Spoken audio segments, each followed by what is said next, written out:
আসসালামু আলাইকুম রহমতুল্লাহ। Deer learner, সবাইকে অনেক অনেক শুভেচ্ছা জানাচ্ছি আমাদের নতুন একটি ক্লাসে।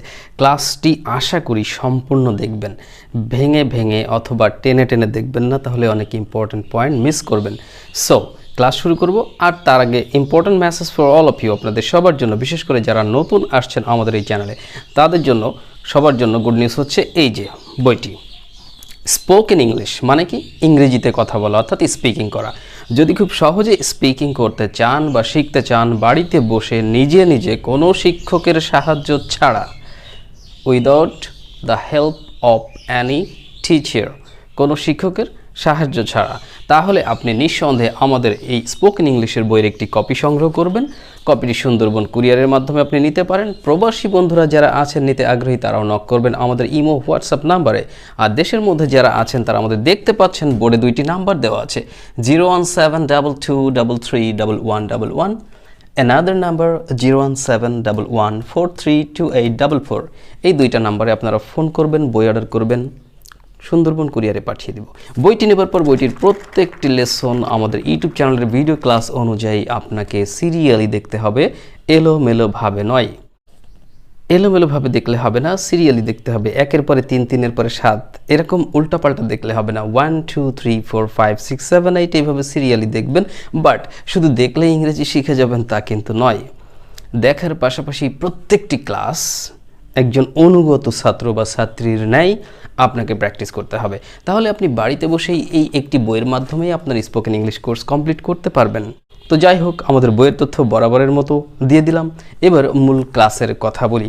আপনি বললেন যে বইটি কিনে আমি পড়ব, যে বাক্যটি আমি বললাম খেয়াল করবেন, কিন্তু অনেক গুরুত্বপূর্ণ বিষয় শেখাচ্ছি। হ্যাঁ, বইটি কিনে আপনি পড়বেন। এখন মূল বাক্য কী ছিল? বইটি কিনে আমি পড়ব। শুরুতে কী ছিল? বইটি কিনে। এখন বইটি কিনে এই অংশটুকু শুরুতে থাকার কারণে ইংরেজি যে ওই জায়গা থেকেই শুরু করতে হবে তা কিন্তু নয়। বইটি কিনে আমি পড়ব। এখন আপনি এরকম বলতে পারেন যে I will read the book, যেহেতু ফিউচার টেন্স আপনারা জানেন। I will read the book, তার মানে কি আপনি বইটি পড়বেন। কখন? বইটি কিনে। তাহলে I will read the book after buying বা পারচেজিং, এরকমও বলতে পারেন। ঠিক আছে, আফটার, আপনি হয়তো বললেন যে আফটার বাইং বা পারচেজিং, যাই হোক। এখন এই বাক্যটা যে এভাবেই বলতে হবে যে I will read the book after buying, বইটি কেনার পর আমি পড়ব, এভাবে না বলেও আপনি কিন্তু এভাবেও বলতে পারেন। দেখুন কিভাবে দেখাচ্ছি। হ্যাঁ, যে আপনি বললেন বাইং দ্য বুক, অর্থাৎ ভিন্নভাবে যেটা করা যায় এটা এভাবেও করতে পারবেন। Buying the book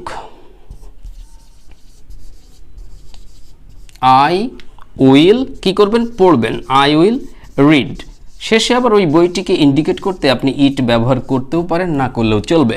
buying the book I will read it, buying the book I will read it, অর্থাৎ বইটি কিনে আমি পড়ব বা আমি এটি পড়ব। তো এই রকম অনেক ধরনের কথাই কিন্তু আমরা আমাদের দৈনন্দিন জীবনে স্পিকিংয়ে ব্যবহার করে থাকি। যেমন আপনি বললেন যে চিঠিটা লিখে আমি এটা পোস্ট করব, চিঠিটা লিখে আমি একটা পোস্ট করব। তাহলে writing the letter, writing the letter মানে চিঠিটা লেখা হয়ে গেলে, রাইটিং দ্য লেটার, এবার কি করবেন? আমি এটি পোস্ট করব। I will post it, writing the letter I will post ইট, চিঠিটা লিখে আমি এটি পোস্ট করব। আপনি আপনার কলিগ বা সহকর্মী যিনি, তাকে বলছেন যে অফিসে এসে আমি আপনার সাথে সাক্ষাৎ করব।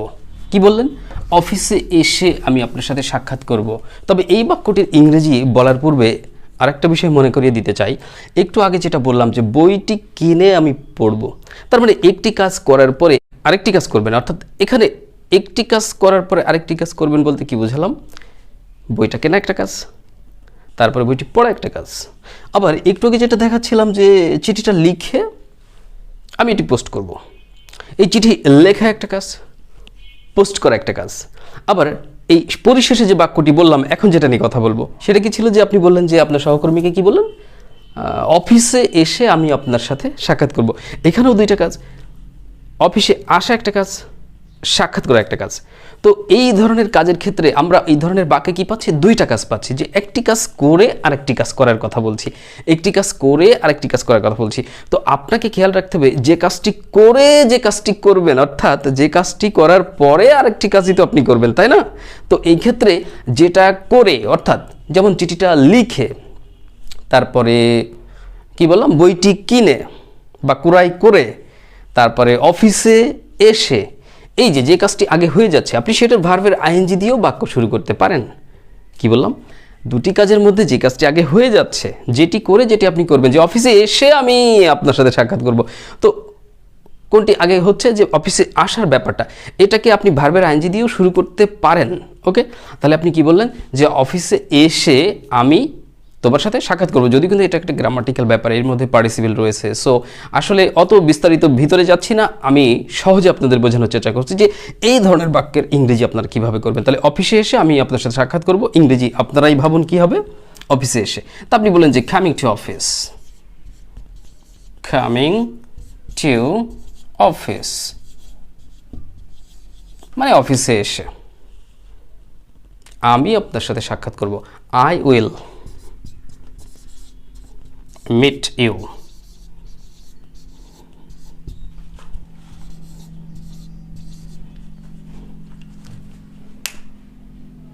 কি হলো বাক্যটা, ভালো করে দেখুন, কামিং টু অফিস, অফিসে এসে, আল মিট ইউ।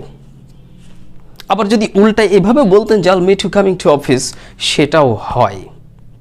আবার এভাবেও আপনি শুরু করতে পারেন, বেতন পেয়ে আমি তোমাকে টাকা দিব। যদি বেতনও যা টাকাও তাই, ব্যাপারটাই, কিন্তু আপনি বলেছেন যে বেতন পেয়ে আমি তোমাকে টাকা দিব, তার মানে কোনো একটা কাজ করে কোনো একটা কাজ করবেন, তো কোনটা আগে হয়ে যাচ্ছে, যে বেতন পাওয়ার পরেই তো টাকাটা দিবেন, ব্যাপারটা কিন্তু বুঝবেন। হ্যাঁ, আমি দেখাই, বেতন পেয়ে আমি তোমাকে টাকা দিব। তাহলে আপনারাই বলেন যে এই বাক্যটা কি বলবেন, বেতন পেয়ে, মানে ওই যে পাওয়া, যে কাজটি হয়ে আর একটা কাজ হবে, কিন্তু যে কাজটা হয়ে যাচ্ছে প্রথমেই শুরুতে, সেটার সাথে আপনি কি করছেন, আইএনজি যোগ করছেন। তাহলে বেতন পেয়ে আমি তোমাকে টাকা দিব, মনে মনে হয়তো করেও ফেলেছেন, ঠিক আছে। তাহলে কি হবে, বেতন পাওয়া, পাওয়া ইংরেজি কি, গেট। এখন গেটের সাথে আপনি আইএনজি করলে ডাবল টি হবে, এটা আমরা জানি। তাহলে আপনি বললেন যে গেটিং স্যালারি, গেটিং স্যালারি, বেতন পেয়ে, গেটিং স্যালারি, বেতন পেয়ে কি করবেন, আমি তোমাকে টাকা দিব, এইটুকু বললেন আপনি। তাহলে আই উইল গিভ ইউ, কি দিবেন, মানি, টাকা। এই হচ্ছে full sentence, getting salary I'll give you money, getting salary I'll give you money, মানে বেতন পেয়ে আমি তোমাকে টাকা দিব। হয়তো বললেন খবরটি শুনে আমি তোমাকে এ ব্যাপারে জানাবো, মানে এখনো আপনি বিষয়টি বিস্তারিত জানেন না, তাই তাকে বলছেন ঠিক আছে আমি খবরটা শোনার পরে আমি তোমাকে এ ব্যাপারে জানাবো। এখন না জেনে তো আপনি হয়তো অজানা কোনো তথ্য বা অনুমানের উপরে কোনো তথ্য দিতে পারেন না, সেটা সঠিক হতেও পারে, ভুল হতে পারে, তাই আপনি এই কথাটি বলছেন। কি বললেন, খবরটি শুনে আমি তোমাকে এই ব্যাপারে জানাবো।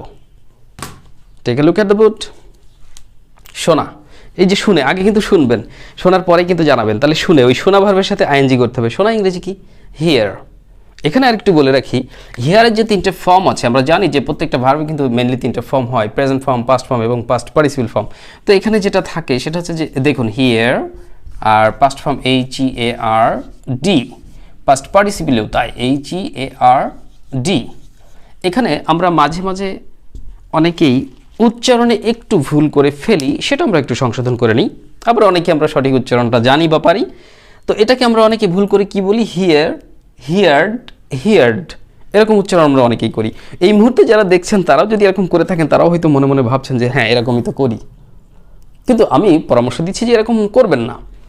হিয়ার, হিয়ার্ড, হিয়ার্ড এভাবে না বলে আপনি বলার চেষ্টা করবেন হিয়ার, হার্ড, হার্ড। একটু কেমন লাগছে তাই না? যদি এভাবে আপনি অভ্যস্ত হয়ে না থাকেন, তাহলে আপনার কাছে এখন এই জিনিসটি একটু অস্বাভাবিক লাগতে পারে, বাট ইটস কারেক্ট, এটাই কিন্তু সঠিক উচ্চারণের ব্যাপারটা। Here, heard hard. এবার আপনি বলতে পারেন যে স্যার হার্ড, হার্ড তো একটা আলাদা শব্দ আছে আমরা জানি, সেটা কি HARD, হার্ড। কিন্তু HARD হার্ড আর HEARD হার্ড দুইটার উচ্চারণ একই রকম হলেও অর্থের দিক থেকে এদের মধ্যে পার্থক্য রয়েছে। এটা হার্ড, হার্ড মানে আমরা জানি যে কঠোর, কঠিন, ব্যাপারটা এরকম, তাই না? বাট HARD হার্ড, হার্ড মানে হচ্ছে শুনেছিল, অর্থাৎ শোনার পাস্ট বা পাস্ট পার্টিসিপল ফর্ম। তো উচ্চারণ দুটোই একই রকম, তবে বানানের পার্থক্য রয়েছে। তাহলে আপনি এখন থেকে বলার চেষ্টা করবেন here heard heard, hear heard heard, hear heard hard. একটু অভ্যাস করেন, দেখবেন কয়েকদিন পরে আপনিও অটোমেটিক্যালি সঠিক উচ্চারণটাই করছেন। ওকে, তো যাই হোক, আমরা যে বাক্যটি বলছিলাম যে খবরটি শুনে আমি তোমাকে এ ব্যাপারে জানাবো, তাহলে খবরটি শুনে কি হবে? শোনা ভার্বের সাথে আইএনজি করবেন। তাহলে এখন কি করবেন? প্রথমটা কিন্তু উচ্চারণ হিয়ার, এটা হিয়ার, বাট এটাকে বলবেন হার্ড হার্ড, কিন্তু এরকম যেন হার্ড হার্ড হার্ড এরকম করেন না। হ্যাঁ, hear heard heard, hear heard heard. Hope you got it. Anyway, এখন আমরা যেটা করব সেটা হচ্ছে যে খবরটি শুনে শোনা ভার্বের সাথে আইএনজি করব, হিয়ারিং। তাহলে কি হবে? হিয়ারিং, এই যে আপনি লিখেছেন শুনে, হিয়ারিং, কি শুনে? খবরটি, the news. Hearing the news, খবরটি শুনে কি করবেন? বলেছিলেন যে আমি তোমাকে এ ব্যাপারে জানাবো। Hearing the news, I will, জানাবো। নিজে জানা, এই জানা ইংরেজি নো, KNOW, নো, নো মানে জানা। তবে কাউকে জানানো সেটা কিন্তু ইনফর্ম, INFORM। ওকে, তাহলে আমি তোমাকে জানাবো, আই উইল ইনফর্ম।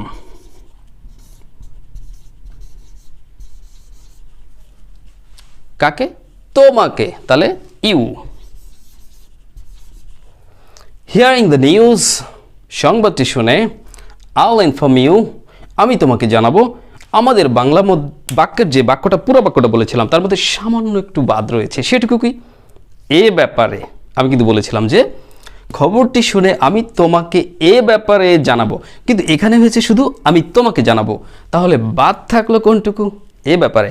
এখন আপনি যখন ইনফর্ম ভার্ব ব্যবহার করবেন কোনো সেন্টেন্সে কোনো ব্যাপারে জানানোর উদ্দেশ্যে, এ ব্যাপারে, সে ব্যাপারে, তখন কিন্তু এই যে এ ব্যাপারে মানে কি? এই বিষয়টি সম্পর্কে, তাই না? এমনটি বোঝায় যে বিষয়টি সম্পর্কে আমি তোমাকে জানাবো, ব্যাপারটা তো তাই। এই সম্পর্কে অর্থে এরকম মনে করে আপনি এখানে অ্যাবাউট ইউজ করবেন না। অ্যাবাউট যে প্রিপোজিশনটি, আপনারা জানেন যে অনেক রকম into, by, at, for, after, before, এরকম অসংখ্য প্রিপোজিশন রয়েছে, আমরা জানি, তার মধ্যে অ্যাবাউট একটা। সো এখানে এই সম্পর্ক অর্থে অ্যাবাউট ইউজ করবেন না, কারণ আপনাদেরকে মনে রাখতে হবে ইনফর্ম ভার্বের সাথে জানানো অর্থে, কোনো ব্যাপারে জানানো, কোনো বিষয়ে কাউকে জানানো, সেই অর্থে আমরা কি করব? ওই ব্যাপারটির পূর্বে, অর্থাৎ ওই সংবাদটি বা বিষয়টির পূর্বে অফ ইউজ করব।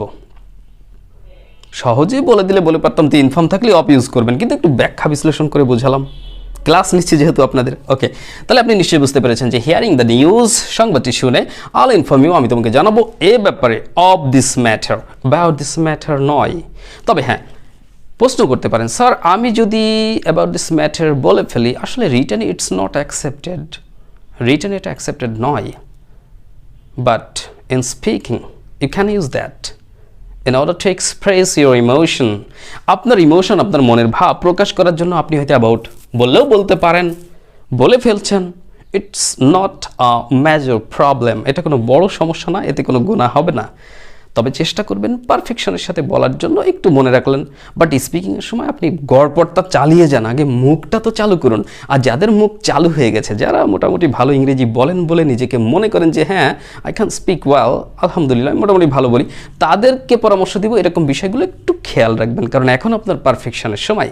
কিন্তু যারা দুর্বল শিক্ষার্থী হিসেবে শেখা শুরু করছেন, তারা প্রথম দিকে এখানে অ্যাবাউট হবে না, এখানে অফ হবে, এখানে টেন্স ঠিক থাকলো কিনা, এখানে গ্রামার ঠিক থাকলো, ইত্যাদি ইত্যাদি এসব বিষয় নিয়ে চিন্তা করবেন না, তাহলে আপনি ইংরেজি বলতে গেলে বেঁধে যাবে আপনার। তাই no more tension about grammatical correction, just kick up, ঝেড়ে ফেলবেন, ঠিক আছে? নো টেনশন, বলতে থাকেন, মুখ চালু হোক। ওকে, তারপরে এক সময় আস্তে আস্তে মেশিন মানে মুখের কথাই বলছি, মেশিন চালু হয়ে গেলে এইবার কারেকশনের প্রতি নজর দেবেন, শুরুতে নয়। তাহলে দুর্বল শিক্ষার্থীরা আসলে শিখতে পারে না, কারণ ওরা শুধু টেনশনে পড়ে যাবে, এটা হবে কিনা ওটা হবে কিনা। এদেরকে টেনশনে ফেলা যাবে না, কারণ ওরা তো দুর্বল, আমি কিছু শিখতে চাই। তাকে এইভাবে ইন্সপায়ার করবেন যে বলতে থাকো, ভুল হোক, বলে আগে অভ্যাসটা তো করো, তারপরে কারেকশন। ওকে, সো যাই হোক, hearing the news I'll inform you of this matter,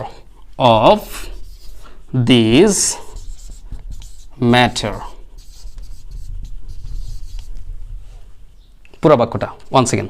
hearing the news I'll inform you of this matter, hearing the news I'll inform you of this matter, অর্থাৎ খবরটি শুনে আমি তোমাকে এ ব্যাপারে জানাবো। আশা করি বুঝতে পেরেছেন মোটামুটি। হ্যাঁ, তো যাই হোক ডিয়ার লার্নার্স, ছোট্ট একটা ক্লাস উপহার দিলাম, নিশ্চয়ই এখান থেকে কিছু আলোচনার মাধ্যমে কিছু না কিছু শিখতে পেরেছেন। তো যদি ভালো লাগে, আন্তরিকভাবে অনুরোধ জানাচ্ছি আমাদের ভিডিওতে একটু লাইক দিবেন এবং কমেন্ট করবেন, শেয়ার করবেন। আমাদের ফেসবুক পেজের নাম দ্য মেন্টরস টিউটোরিয়াল, আমাদের চ্যানেলের নামও দ্য মেন্টরস টিউটোরিয়াল, আবার আমাদের ফেসবুক পেজের নামও দ্য মেন্টরস টিউটোরিয়াল।